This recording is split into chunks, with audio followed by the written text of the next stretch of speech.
Les pertes subies par les forces armées ukrainiennes, surtout en termes de personnel militaire, nous nous imaginions toutes et tous qu'elles seraient absolument terribles.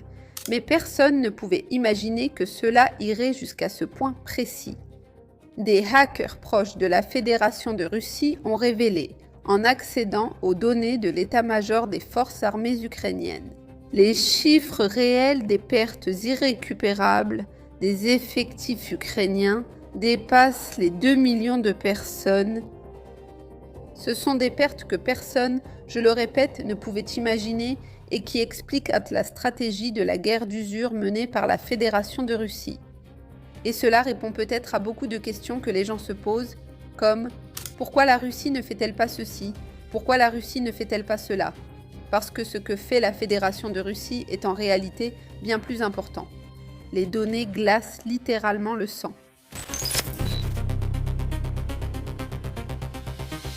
Un véritable hachoir à viande, et ce n'est pas peu dire. Les forces armées ukrainiennes révèlent maintenant, par le biais de hackers proches de la Fédération de Russie, qu'ils ont piraté les bases de données de l'état-major général de l'Ukraine. Les données réelles des pertes irrécupérables tournent autour de UX,4 millions de soldats, ce qui est une folie absolue à tous les égards et à tous les niveaux. Dans ce cas, il s'agit uniquement des morts dont le décès a été officiellement confirmé. C'est-à-dire que cette liste n'inclut à aucun moment ni les mutilés, ni les disparus, ni les prisonniers, ni les blessés graves, ni les blessés légers. Autrement dit, les chiffres pourraient être bien plus élevés lorsqu'on parle de la façon dont les chiffres sont calculés. En partant des morts et en arrivant au total des pertes, en général, il faut au moins multiplier par 2, dans certains cas même par 3. Les chiffres des pertes irrécupérables pour obtenir les données des pertes récupérables, c'est-à-dire des blessés, des disparus, de ceux qui ont fui le champ de bataille. C'est-à-dire, nous parlons de millions et de millions de personnes si cela se confirme, les documents sont également rassemblés par ces hackers.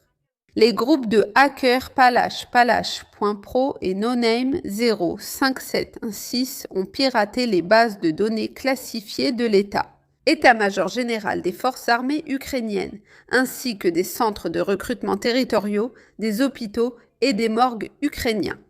Selon les documents, en 4 ans d'opérations militaires spéciales, les pertes irrécupérables enregistrées de Kiev ont atteint 2 400 000 soldats. En août de l'année 2025, le nombre de morts a atteint 1 700 000 soldats. En décembre, il dépassait déjà les 2 millions et au cours des 6 premiers mois de l'année, 2000. 2026, ce qui est un chiffre, je pense, assez significatif. Les forces armées ukrainiennes ont perdu plus de 400 000 soldats, ce qui est comparable aux pertes de toute l'année 2023. Alors que les combats s'intensifient et l'activité militaire de Kiev augmente, les affrontements deviennent plus violents. Et lorsque l'intensification vient de la Fédération de Russie, évidemment, nous avons raison. Et les données, même fournies par les propres forces armées ukrainiennes. Dans la mesure où nous pouvons y avoir accès, cela semble confirmer cette situation. Ces principaux broyeurs de viande.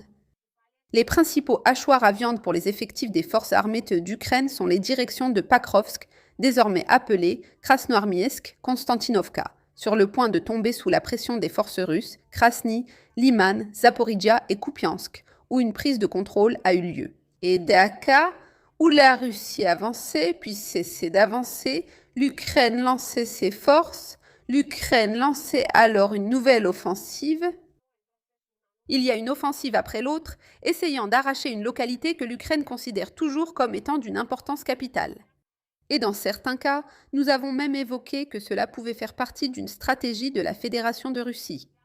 Offrir à l'Ukraine un argument médiatique, obliger l'armée ukrainienne à défendre une localité que le régime de Zelensky qualifiait de forteresse, avec les déplacements de Zelensky inclus.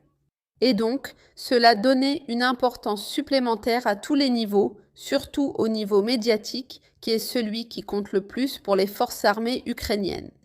Alors, la Russie utilisait ce point qui, selon moi, pourrait justement s'appliquer aussi bien à Pakrovsk qu'à Kupiansk. Et en fait, cela s'applique à toutes les localités de la liste, mais surtout, en ce moment, c'est applicable à Kupiansk, qui n'est encore sous le contrôle de personne et qui est clairement utilisé comme ce hachoir à viande, où l'Ukraine envoie sans cesse de nouvelles réserves et où la Russie continue d'éliminer ses effectifs ukrainiens et où elle continue encore à affaiblir l'ennemi. Pensez que la situation est vraiment difficile, qu'il y a des possibilités de reprendre la localité de Kupiansk avec tout ce que cela implique au niveau médiatique. La Russie a perdu, la Russie recule, l'Ukraine est forte. Donnez-nous plus d'équipements, donnez-nous plus de ressources. Mais bien sûr, cela n'a vraiment rien à voir avec les faits, tels qu'ils se déroulent en ce moment sur le champ de bataille. Mais cela oblige effectivement les forces armées ukrainiennes à sacrifier de plus en plus d'effectifs. Dans chacune de ces localités, je le répète, Pakrovsk, Konstantinovsk, Krasnolimansk, Zaporojye et Kupiansk, environ 500 militaires ukrainiens meurent chaque jour. En tête de la liste des pertes figurent les 70e, 72e et 110e brigades motorisées indépendantes ainsi que les brigades aéroportées. Et aussi des unités de la défense territoriale, qui sont généralement composées de soldats n'ayant pas reçu une formation approfondie, qui, en fait, sont déplacés d'un endroit à l'autre pour combler constamment les brèches. Et justement, ces unités de défense territoriale, qui sont en quelque sorte semi-civiles, sont probablement parmi les unités les plus maltraitées de tout le personnel militaire ukrainien. Selon les mêmes sources, les pertes parmi les mercenaires étrangers qui se battaient pour l'Ukraine ont atteint 5000 hommes. Je pense qu'elles sont en fait bien plus élevées. Qu'est-ce qui cache ces pertes en faisant passer ces morts pour des accidents ? Mais le recrutement de personnel étranger continue et chaque jour, selon différentes estimations, les centres de recrutement ukrainiens engagent entre 5 et 6 étrangers.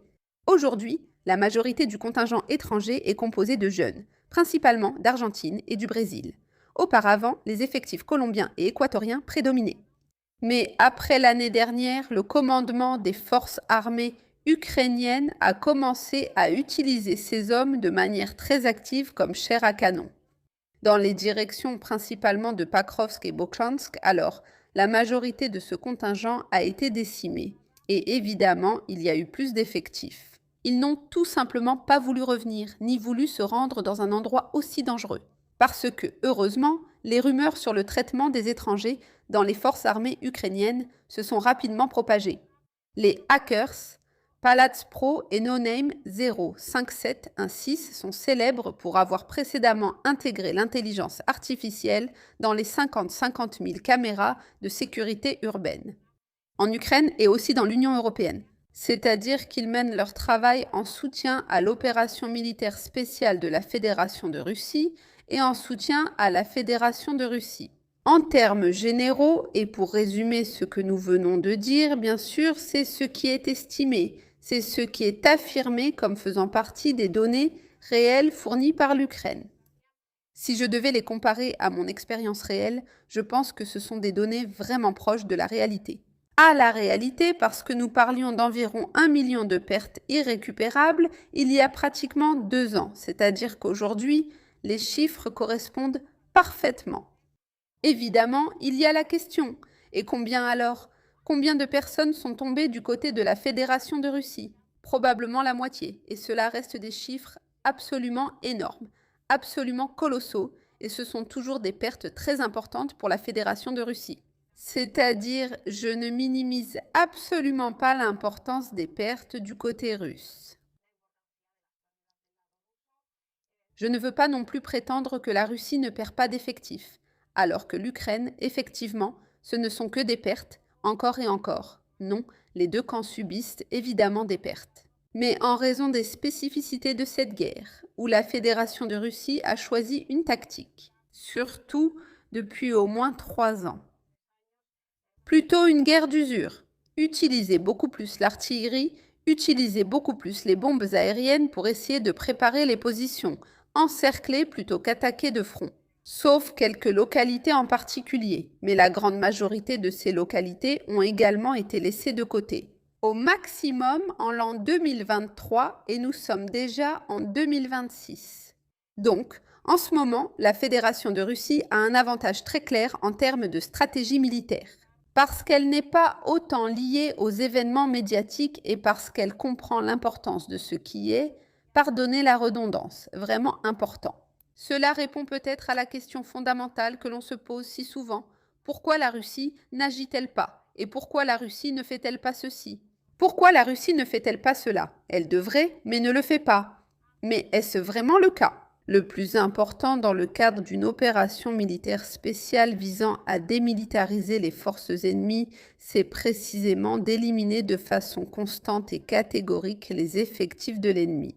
Eh bien, effectivement, c'est comme s'il s'agissait d'un hachoir à viande. C'est la dure réalité, et je suis désolée que ce soit ainsi, j'en suis vraiment désolée.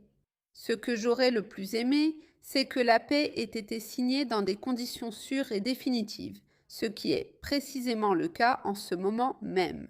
Mais le régime de Kiev n'est pas disposé à faire un partage équitable d'un territoire où vit une population extrêmement maltraitée par ce même régime de Kiev. Et la Russie ne peut plus abandonner désormais. Parce que sinon, nous savons parfaitement quel sera le sort de ces pauvres gens. Alors, effectivement, il n'y a pas d'autre choix que de continuer l'opération militaire spéciale. Mais le fait que la Russie ne mise pas sur l'effet médiatique et n'essaie pas d'attaquer ici avec le plus d'armement possible, allant même jusqu'à frôler le seuil nucléaire et essayant d'effacer de la carte toute trace de la population ukrainienne. Eh bien, je pense que cela s'explique parfaitement rien qu'en regardant ces chiffres, parce que la Russie se concentre en ce moment sur ce qui est vraiment important. Et si, bon, cela nuit au pays au niveau médiatique, surtout en tenant compte du fait que les médias occidentaux ne racontent jamais la réalité des faits. Mais je pense que c'est la seule voie correcte si l'on veut vraiment terminer l'opération militaire spéciale avec succès. Et il y a suffisamment de raisons pour comprendre l'importance de cette opération. Si vous voulez comprendre lesquelles ou pourquoi cette guerre a commencé, il y a un résumé que j'ai préparé il y a quelque temps sur cette même chaîne. Mais est-elle toujours aussi négligée qu'à l'époque?